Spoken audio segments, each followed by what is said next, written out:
Right, the left's attempt to inject critical race theory into America's public schools is not going unnoticed. In fact, we've seen more pushback in the last few weeks since the Biden administration has made this a priority. We see concerned parents all across the nation. School boards have been ousted. State legislatures have acted.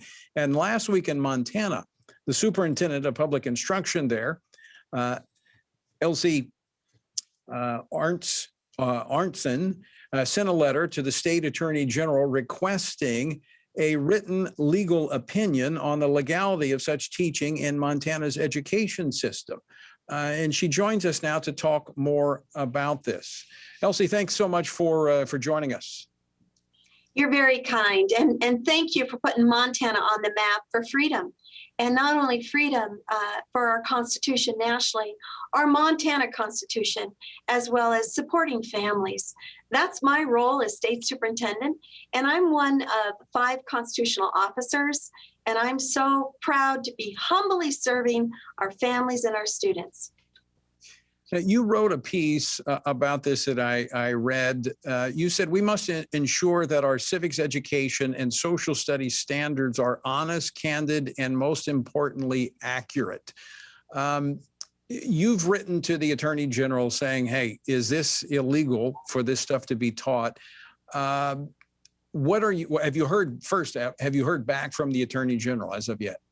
No, I have not, and we're still waiting, and we're confident that our Attorney General, newly minted, I served with him in the legislature when I was also a state senator, but more importantly, I know he comes from rural Montana, where we're the heart of a very rural state, and we listen very, very carefully to families and to our school systems. We have over 400 different school districts in our great state, and they're very geographically dispersed.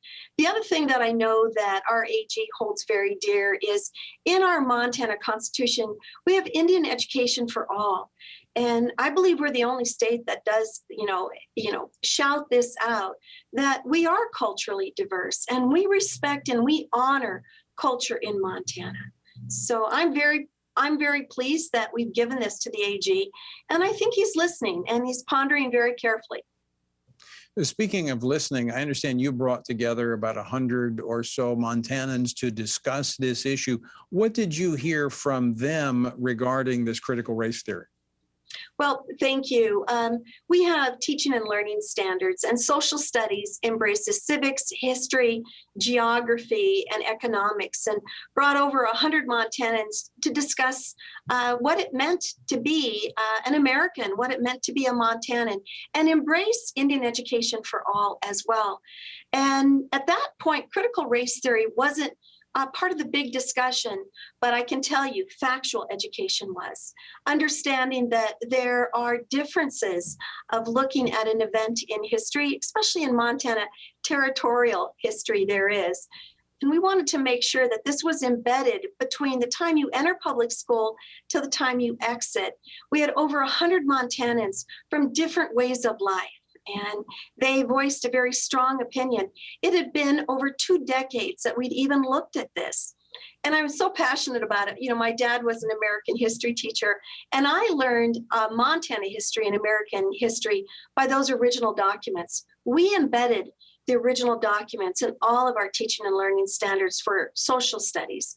So I'm still listening to our families. I'm listening to our educators on what does critical race theory really mean, and what will it do to disrupt what we have put into play traditionally, as well as with these new teaching and learning standards.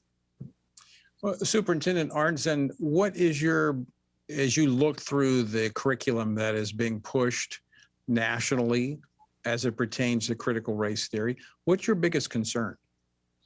Well, it's about the facts, and it should be about the facts. It's not about a theory that was created academically. It's about the facts. And yes, some of the history that we pick up, that we look at, maybe like that rock, but we don't want to set it down in that same manner. We want to set it down for children to critically think about those facts.